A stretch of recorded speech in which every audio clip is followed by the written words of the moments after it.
Here's an amazing irony. Guess what?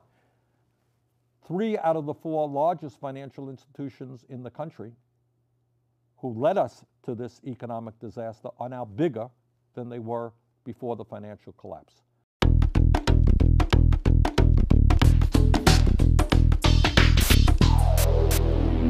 The government has to have stronger supervisory and regulatory authority over these major firms.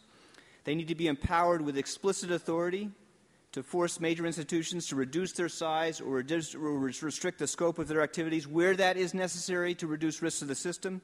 And this is a critically important tool we do not now have at present. This version still keeps the government in the bailout business. No more American taxpayer money should be set aside in case we have the kind of tragedy and economic failure that we saw in the last couple of years. Apparently, the too big to fail model is too hard to kill. I don't have to tell anybody who is watching this that this country is in the midst of a major, major economic recession. We have millions of people who are unemployed. We have people who have given up looking for work. We have people who are working part-time who want to work full-time. We have seen millions of people see a decline in their wages. People have lost their savings. People have lost their homes. People have lost their pensions.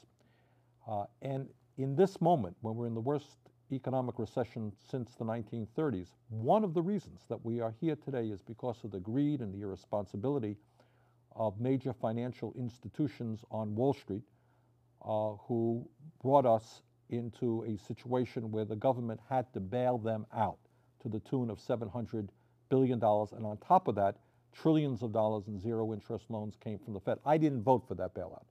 But the argument for the bailout was that these institutions were too big to fail, and if the government didn't rescue them, didn't give them life support, they would bring down the entire economy. Now, it seems to me you don't have to have a PhD in economics to understand that if an institution like that is too big to fail, in fact, it is too big to exist.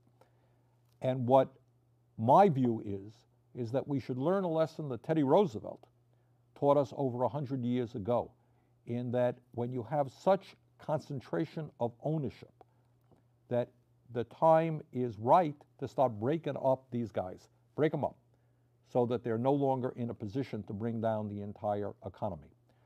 So the first reason you want to do that is you don't want a repetition of too big to fail. And here's an amazing irony. Guess what?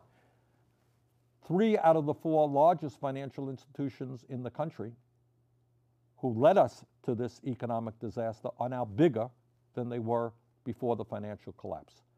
So we have got to break these guys up so that we don't see a recurrence of what we saw over a year ago. The second reason is, and this we don't talk about too much, is that it's not only an issue of too big to fail resulting in massive bailouts on the part of the taxpayers, it is concentration of ownership, lack of competition, and what that means for the economy. Just listen to this. Today you have 4 financial institutions, largest in the country: JP Morgan Chase, Bank of America, Wells Fargo, and Citigroup. These 4 institutions combined issue 1 out of every 2 mortgages in America. You got that? 1 out of every 2 mortgages. 2 out of every 3 credit cards. Go check your credit card. See which bank is issuing it, and hold $4 out of every $10 in bank deposits in the entire country. Now, that type of concentration of ownership leads to a lack of competition. It leads to small businesses and medium-sized businesses not getting the credit that they need. It leads to credit card interest rates of 25 or 30%. Now, what I have done in order to combat this is just introduced legislation, which is pretty simple.